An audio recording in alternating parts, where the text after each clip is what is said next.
अस्सलाम वालेकुम, मेरा नाम हमाला ख़ान है और डायबिटीज़ बाय हार्ट के प्लेटफॉर्म से आज हम फिर हाजिर हैं और डिफरेंट टॉपिक्स पे हम डिफरेंट डॉक्टर्स की राय लेते हैं ताकि ज़ियादती से जुड़ी अहम मालूमात तमाम ज़ियादतीज़ के मरीज़ तक पहुंच सके।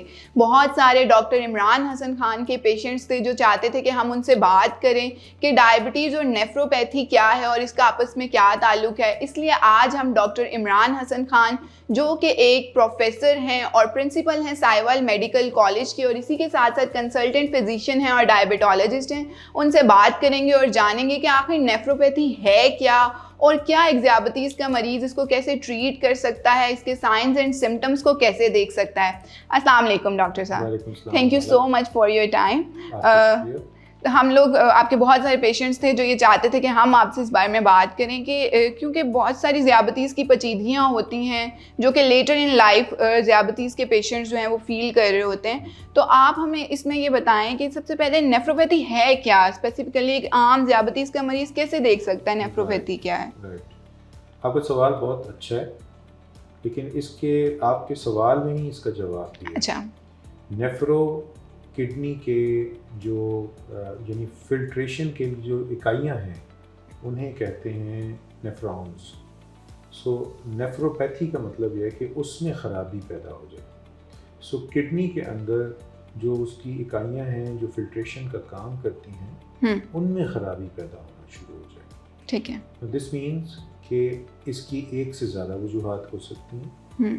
डायबिटीज़ या ब्लड प्रेशर, ये दोनों one of the major causes हैं जो मोर देन 50% इस खराबी का बायस है। अच्छा, डायबिटीज़ उन बीमारियों में से है जो बेसिकली बड़ी खामोशी के साथ शुगर के बढ़े रहने से जिस्म के मुख्तलिफ अज़ा को मुतासिर करती है।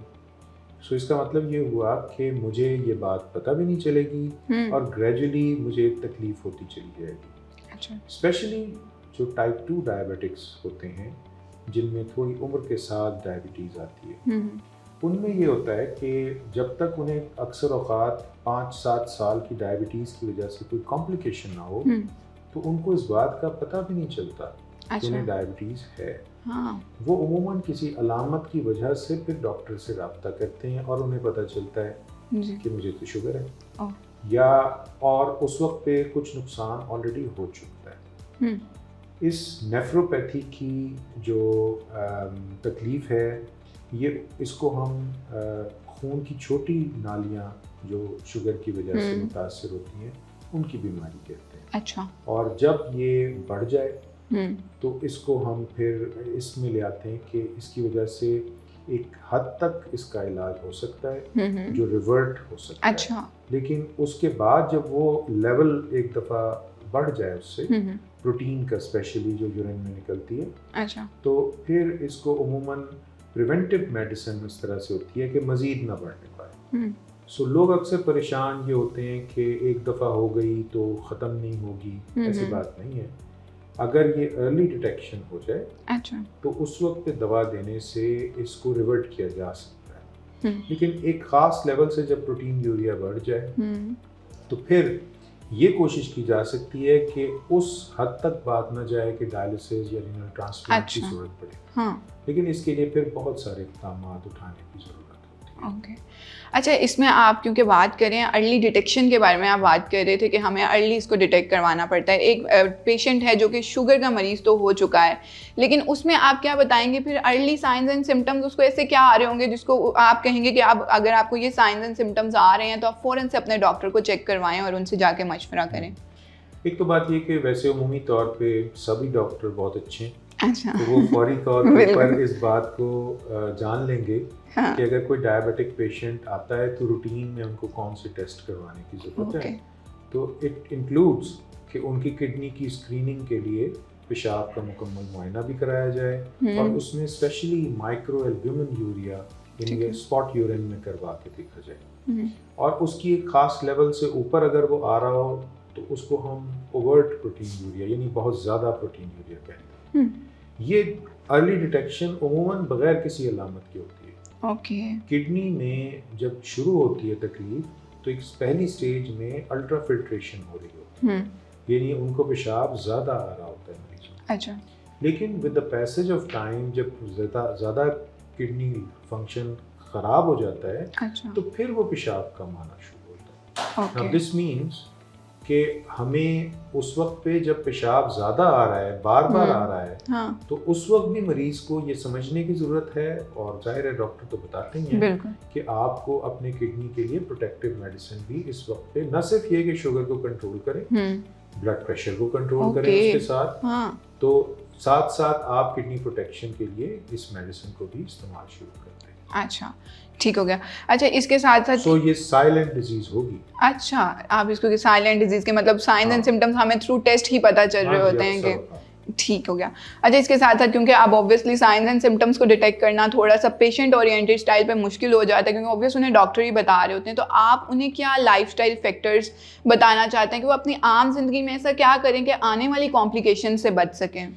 एक जो सबसे बड़ी अलामत की अभी मैं एक बस बात बता दूं, जी, उसके जी। बाद फिर मैं लाइफस्टाइल पे Sure. जाता हूँ, वो है कि रात के वक्त बार बार उठना पेशाब की हाजत से, ये इसे हम नॉक्चूरिया कहते हैं। ओके, सो अगर ये किसी पेशेंट को हो रही है तो ये बहुत बड़ा इंडिकेटर है कि अल्ट्रा फिल्ट्रेशन हो रही है। सो ये सवाल उमूमन मेरे तो तमाम ट्रेनिंग जो हैं वो ये सवाल ज़रूर पूछेंगे कि रात को उठना पड़ रहा है कि नहीं पड़ रहा। अच्छा, तो that will give a fair idea okay, कि पेशेंट को नॉक्चूरिया हो रहा है तो किडनी के लिए कुछ ना कुछ नुकसान पहुंच रहा है और हमें माइक्रोएल्ब्यूमिन करवाने की ज़रूरत है इस पेशेंट अच्छा। का। रह गई लाइफस्टाइल, तो असल में लाइफस्टाइल से ज़्यादा ना, बेसिकली लाइफस्टाइल जब हम बात करते हैं ना तो दो चीज़ों को हम लाते हैं ओके, इसमें। एक हम कहते हैं कि पेशेंट की डाइट को क्या रखा है, और दूसरा हम कहते हैं कि फिजिकल एक्टिविटी कितनी Exactly. की जाए। इन दोनों चीज़ों का मकसद एक ही होता है, और वो ये है कि उनका ब्लड प्रेशर और उनकी शुगर के कंट्रोल को बेहतर किया जाए। अच्छा, इसकी मिसाल मैं इस तरह से दूंगा कि आप अगर किसी भी लकड़ी को जो अभी आप काट के लाएं और आग लगाएं, तो वो गीली लकड़ी है, उसको आग नहीं लगेगी, अच्छा, या सुलगती रहेगी वो। बिल्कुल, ये बिल्कुल एक नॉर्मल ह्यूमन की तरह से कि मैं और आप बिल्कुल एक नॉर्मल आदमी है, day by day we are getting old, ageing हो रही है, वो 70 साल उम्र है या 100 साल उम्र है, वो जितनी भी है वो ग्रेजुअली होगी। अच्छा, बिल्कुल, एजिंग प्रोसेस। डायबिटीज़ का मतलब है कि ये लकड़ी अब सूखी हुई है, सो सूखी हुई लकड़ी को आग जल्दी लगेगी। So diabetes is mother of diseases, exactly, ठीक है। सो अब यही आग जो आपने 70-80 साल में रखना थी, आप इसमें से 20 साल और पीछे ले जाएं, हाँ, क्योंकि वो अब जल्दी जल जाएगी। हाँ, बिल्कुल, लेकिन इसके साथ जब एडिशन हो जाए ना ब्लड प्रेशर की, तो बिल्कुल, अब आप इसकी मिसाल इस तरह रखें कि लकड़ी भी है सूखी हुई, और अब आपने उस पर तेल छिड़क दिया, ओके, तो अब वो कितनी जल्दी आग पकड़ेगी। सो जब भी कभी ब्लड प्रेशर की तकलीफ साथ में हो जाए शुगर के, तो फिर हम चीज़ों को ना बहुत एग्रेसिवली मैनेज करने की कोशिश करेंगे। सो इन दोनों चीज़ों को कंट्रोल करने के लिए डाइट में पहली बात कि कंट्रोल रखने के लिए ना आपको एक नॉर्मल बैलेंस डाइट चाहिए। नॉर्मल आदमी की डाइट और एक डायबिटिक पेशेंट की डाइट में कोई फ़र्क नहीं है। हाँ, अच्छा, दोनों को कार्बोहाइड्रेट्स कॉम्प्लेक्स लेना चाहिए, बिल्कुल, यानी फ्री कार्ब्स का इस्तेमाल नहीं करना चाहिए। कॉम्प्लेक्स कार्ब्स वो होंगे जो अल्लाह ताला ने जिस शक्ल में बनाए, बिल्कुल, रिफाइंड कार्ब्स वो होंगे जो हम अपने तौर के ऊपर, जैसे इवन आटे को ही हम चक्की का लेंगे तो वो कॉम्प्लेक्स है, बिल्कुल, अगर हम उसे रिफाइन करके ले लेंगे, मैदे की शक्ल में ले लेंगे या सफ़ेद आटा, तो उसमें ज़्यादा कार्बोहाइड्रेट्स आ जाएंगे। अच्छा, इसमें मैं एक बात आपसे पूछना चाहूँगी कि आटे को बहुत सारे लोग उसमें से छान निकाल देते हैं, चोकर निकाल देते हैं और उसका इस्तेमाल इस तरह से मैंने आपको बताया कि जो चीज़ कुदरती शक्ल में है उसको इस्तेमाल करें। हाँ, मैं हर फ्रूट के खाने की इजाज़त दूंगा डायबिटिक पेशेंट को, लेकिन मैं जूस और शेक से मना करूंगा, मैं बॉटल्स से मना करूंगा, मैं एडिशनल जो शुगर डालना है उसको मना करूंगा, रिफाइंड कार्ब्स को। लेकिन इसी तरह से मैं ये ज़रूर चाहूँगा कि जिन फलों का ग्लाइसेमिक इंडेक्स हाई है आप उनकी मिकदार रिड्यूस करके खाएं, क्योंकि सिर्फ कार्ब्स ही नहीं मिल रहे हैं, उसमें मिनरल्स, विटामिन्स भी मिल रहे हैं, so they should take that. Okay, इसी तरह से जो उनके नमक का इस्तेमाल है उसको मैं रिड्यूस करना चाहूँगा because of blood pressure. Okay, उनकी जो मीट है मैं उसे इनकरेज करूंगा, अच्छा, बट आई वुड से कि वाइट मीट इस्तेमाल करें, वाइट मीट, सो मुर्गी और मछली का गोश्त मैं उन्हें कहूँगा कि आप इस्तेमाल करें। और इसी तरह से जो रेड मीट है ऑल्दो मना नहीं है, लेकिन उसका इस्तेमाल क्योंकि उसमें कोलेस्ट्रॉल कंटेंट ज़्यादा है। अच्छा। डायबिटीज़ जब हाई होती है ना तो उसकी वजह से ऑटोमेटिकली आपके जिस्म की कोलेस्ट्रॉल बढ़ने लगती है। बिल्कुल। दैट विल लीड टू कि वो खून की नालियों को क्लॉग करे। अच्छा। उनकी वजह से फिर वो हार्ट को या ब्रेन को या किडनी को या कहीं भी और नुकसान पहुंचे। तो शुगर कंट्रोल होने से ऑटोमेटिकली कोलेस्ट्रॉल भी डाउन होना चाहिए। लेकिन अगर आप डाइट में ज़्यादा ले रहे हैं हाँ, ऐसी चीज़ें जो चर्बी को बढ़ा सकती हैं तो उसको डिस्करेज करना चाहिए। जहाँ तक डाइट में कार्ब्स की बात हो गई, प्रोटीन की बात हो गई, फैट्स की बात हो गई, इसके बाद जो एक्सरसाइज है उसका मिनिमम इंडेक्स जो तय है वो ये है कि आप कम से कम हफ्ते में 150 मिनट जरूर वॉक करें। अगर आप हफ्ते में 5 दिन 30 मिनट की वॉक करते हैं तो this makes 150 minutes per week. लेकिन ये डिपेंड करता है। अब मेरे जैसा जिसका थोड़ा सा ओवरवेट है, मुझे शायद आधे घंटे से ज़्यादा करने की ज़रूरत होगी। हाँ। कोई और मुझसे ज़्यादा वजन का होगा, जिसका BMI ज़्यादा होगा, मोटापे की तरफ, उसे उससे ज़्यादा करने की ज़रूरत होगी। So this is bare minimum which should be done. But again ये पेशेंट टू पेशेंट वेरी करेगा। उसकी एज क्या है, उसकी लिमिटेशंस क्या हैं, उसको बीमारियां क्या हैं, उसके लिहाज से होगा। सो अपनी जो भी फिजिकल एक्टिविटी है उसको इंजॉयमेंट के साथ किया जाए।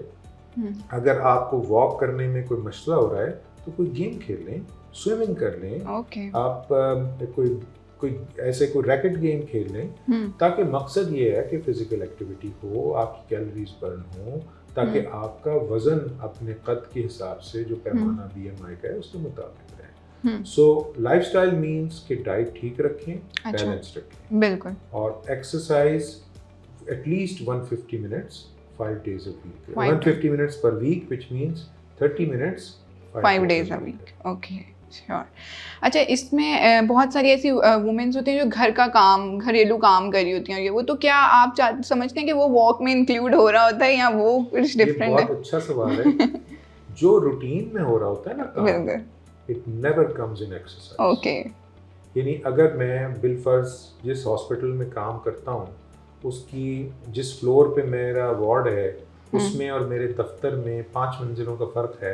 अच्छा। तो और मैं 5 चक्कर लगाता हूँ रूटीन में, हाँ, ऊपर नीचे, और लिफ्ट इस्तेमाल नहीं करता हूँ। It will come into my routine. I have to take out some time for myself कि मैं आधा पौना घंटा की वॉक जरूर करूँ पार्क में जाके और थोड़ी सी ब्रिस्क वॉक करूँ। ठीक है, thank you so much doctor साहब। आज हमने डॉक्टर इमरान हसन खान से बात की जिन्होंने हमें बड़ी इंटरेस्टिंग और बड़ी अच्छी इन्फॉर्मेशन प्रोवाइड की है। उनका कहना है कि अगर आप कार्ब्स का इस्तेमाल करना भी चाहते हैं तो कॉम्प्लेक्स कार्ब्स का जो नेचुरली अल्लाह ताला ने बनाए हुए हैं उनका इस्तेमाल करें। अगर आप एक्सरसाइज कर रहे हैं तो 30 मिनट्स 5 days a week करें। तो इसी के साथ साथ हम इस वीडियो को एंड करते हैं। उम्मीद है कि आपको ये इन्फॉर्मेशन बहुत ज़्यादा पसंद आई होगी। खुश रहें, अपना ख्याल रखें, अल्लाह हाफिज़। ये मैसेज मुफाद आमा के लिए CCL फार्मास्यूटिकल्स की जानिब से पेश किया गया है।